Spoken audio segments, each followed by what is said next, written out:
Baik, izinkan kami melanjutkan menjelaskan bahwa Subdit 2 Reserse Cyber Polda Metro Jaya telah mengungkap kejahatan pornografi anak dan asusila,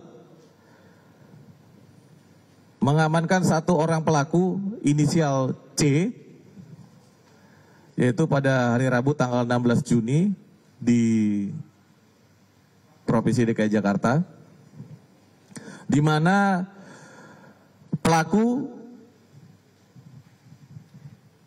melakukan kejahatan yaitu mentransmisikan foto pornografi anak untuk kepentingan pribadi, dan selain mengambil foto pornografi, yang bersangkutan juga melakukan asusila dan pencabulan terhadap anak tersebut. Dari pelaku kita mendapatkan barang bukti digital yang menguatkan terjadinya tindak pidana tersebut dari satu unit handphone yang dikuasai oleh para pelaku, dikuasai oleh pelaku. Peristiwa ini baru bisa terungkap setelah Reserse Cyber, peristiwa ini diketahui oleh orang tuanya setelah Reserse Cyber Polda Metro Jaya melakukan pengungkapan. Dan perbuatan ini sudah dilakukan kurang lebih 7-8 tahun yang lalu. Korban saat ini sudah berumur 15 tahun dan peristiwa pidana ini terjadi kurang lebih pada saat korban berumur 6 atau 7 tahun. Jadi karena lama, korban juga belum dapat mengingat pasti secara spesifik kapan terjadi. Terhadap peristiwa pidana ini terdapat 2 korban. Yang pertama ada inisial NM,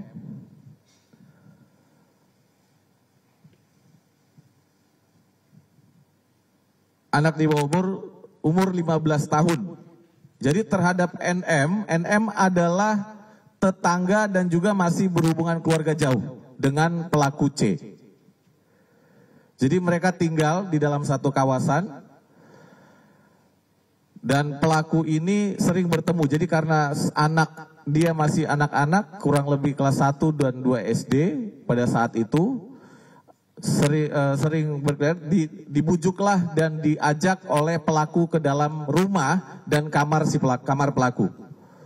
Di dalam kamar pelaku, korban akhirnya dibujuk untuk membuka celananya, pakaiannya. Dan di situ pelaku meraba-raba dan juga merekam dengan menggunakan handphonenya untuk kepentingan pribadinya, untuk mengeksploitasi atau menikmati secara pribadi. Dan terhadap korban NM, dari pengakuan pelaku dan juga keterangan korban, sudah disetubuhi lebih dari 5 kali. Dan ini baru saja terungkap dan diketahui oleh orang tuanya setelah kita menangkap pelaku. Jadi peristiwa ini sudah lama, sudah disetubuhi juga lebih dari 5 kali, dan baru bisa terungkap sekarang. Jadi ini kejahatan anak memang sangat sulit kita mengetahuinya, dan orang tuanya sendiri juga tidak tahu bahwa anaknya sudah menjadi korban. Kemudian dari pengungkapan ini kita telah berhasil lagi mendapatkan informasi bahwa ada korban lain, anak, yang juga masih tetangga dan masih satu rumpun keluarga daripada pelaku. Itu adalah inisial CR, sama-sama juga umur 15 tahun saat ini, dan sudah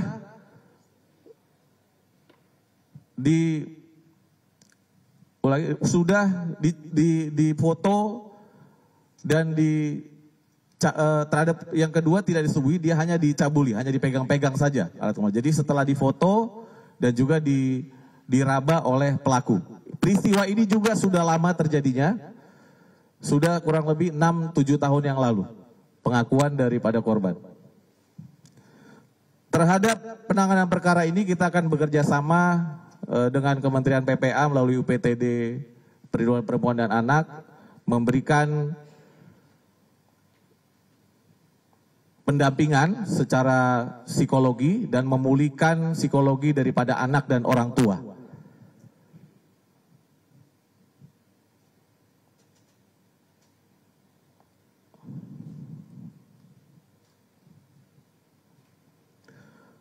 Secara garis besar terhadap 2 korban anak dalam peristiwa pidana ini juga karena adanya kurangnya pengawasan dari orang tua, karena dianggap keluarga, maka orang tua tidak ada kekhawatiran untuk anaknya dapat dieksploitasi secara ini dan ataupun bisa terjadi asusila. Jadi mayoritas kejahatan-kejahatan seperti ini itu adalah dilakukan oleh orang-orang terdekatnya sendiri. Jadi itu yang dapat kami sampaikan. Terima kasih. Ya, untuk 2 perkara ada pertanyaan, rekan?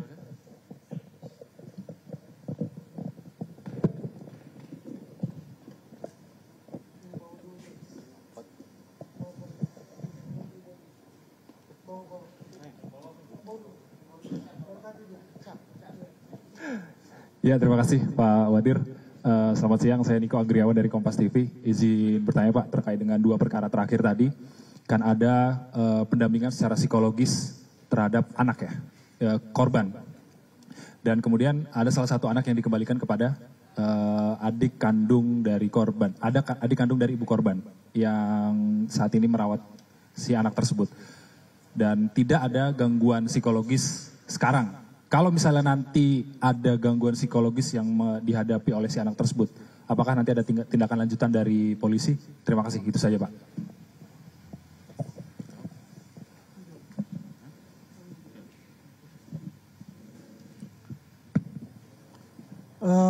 Terima kasih untuk pertanyaannya. Ini pertanyaan yang sangat bagus sekali. Jadi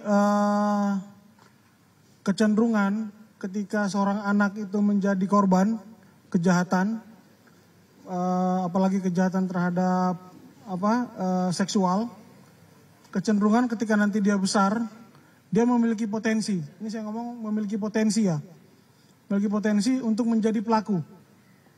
Nah ini memang satu tugas yang lebih penting lagi untuk bisa menghapuskan trauma itu. Jadi tugas dari psikologi itu bukan hanya memperbaiki kondisi psikologi anak, tapi bagaimana bisa menghapus kejadian tersebut.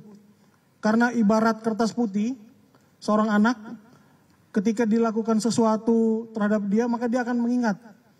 Entah itu terekam di alam bawah sadar atau alam sadarnya. Tapi ketika sesuatu peristiwa muncul, maka itu bisa men-trigger untuk si anak ini menjadi pelaku. Nah ini memang peran penting daripada psikologi forensik untuk melakukan semacam rekayasa psikologi sehingga anak ini bisa melupakan trauma yang terekam di pikirannya. Ini sangat penting sekali. Terima kasih untuk pertanyaannya.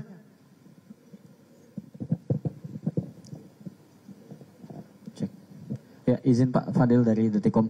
Pak, mau tanya yang kasus yang pertama soal yang pamannya yang mengeksploitasi keponakannya gitu. Terus yang kedua kan tadi juga tetangga dan saudara gitu. Sebetulnya apa sih Pak yang kemudian mempengaruhi eksploitasi anak ini sampai sebegitu masifnya gitu? Apalagi ini kan dilakukannya pelakunya adalah orang-orang terdekat gitu. Apakah memang market dari konten-konten anak ini menjanjikan gitu sampai kemudian banyak atau masif pelaku yang melakukan eksploitasi terhadap anak itu Pak? Terima kasih. Ya, pertanyaan yang bagus. Jadi kami perlu sampaikan pada seluruh rekan-rekan rata-rata atau sebagian besar dari para pelaku ini kenapa dengan mudahnya terdorong untuk melakukan hal atau perbuatan cabul kepada seseorang, bahkan itu adalah masih ada ikatan darah. Sebenarnya ini dampak dari seringnya nonton dari video porno. Kebiasaan menonton video porno. Kemudian lengahnya orang tua dalam pengawasan anak. Lengahnya orang tua dalam melakukan pengawasan anak. Ya. Sehingga anak dititipkan kepada orang tanpa mengecek lagi atau tanpa melakukan pengawasan lagi kepada orang yang dititipkan. Jadi kembali kami menghimbau kepada para orang tua agar menyempatkan, memberikan waktu kepada anak, terus intenslah berkomunikasi kepada anak, sehingga apabila suatu saat anak mendapatkan masalah atau ingin menyampaikan suatu masalah, ingin curhat kepada orang tuanya, dia dengan gamblangnya atau dengan leluasanya atau dengan beraninya untuk menyampaikan masalah yang sedang dia alami kepada orang tuanya. Karena orang tuanya sering menyempatkan waktu, sering berkomunikasi, memberikan ruang kepada anaknya untuk berkomunikasi, untuk menyampaikan segala suatu keluhan tentang anak kepada orang tuanya. Ya, perlunya peran atau perlu peran besar orang tua dalam pengawasan anak, kemudian dalam membimbing anak, kemudian dalam pendampingan kepada anak. Jadi itu rekan-rekan, ada lagi pertanyaan?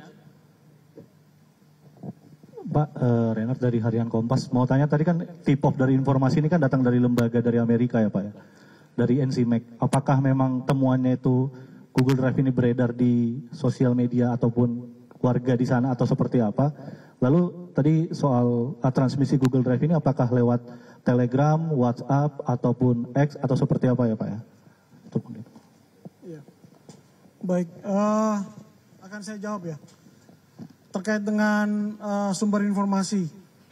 Jadi kalau rekan-rekan lihat gitu ya, aplikasi yang kita akses hari ini itu tidak ada yang berasal dari Indonesia, gitu ya. Saya ulangi sekali lagi bahwa aplikasi yang kita akses hari ini itu tidak ada yang berasal dari Indonesia. Rata-rata sebagian besar yang kita gunakan hari ini itu adanya di luar negeri, sehingga ketika ada data atau foto, berupa foto, video, atau yang biasa kita sebut dengan informasi atau dokumen elektronik, terdistribusi ke dalam data centernya aplikasi tersebut, maka secara otomatis akan bisa teridentifikasi. Gitu. Jadi di beberapa aplikasi itu mereka udah aware terkait dengan algoritma foto atau video seorang anak-anak. Ini karena kemajuan teknologi AI, machine learning, memudahkan law enforcement untuk menganalisa foto atau video tersebut. Nah, hal ini juga yang membantu kita, polisi Republik Indonesia, yang tergabung dalam Satgas Internasional, Violence Crimes Against Children. Itu ada 90 negara di dalamnya, dan kita salah satu, Indonesia National Police, ikut dalam task force tersebut. Tujuan daripada task force tersebut adalah untuk melakukan penegakan hukum terhadap eksploitasi dan abuse penyalahgunaan terhadap anak. Seperti itu. Cukup ya? Cukup? Satu lagi.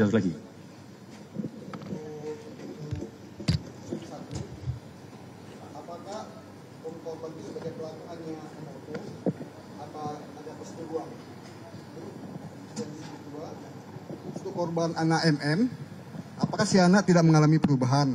atau melapor ke orang tuanya setelah dilakukan pencabulan sebanyak 5 kali.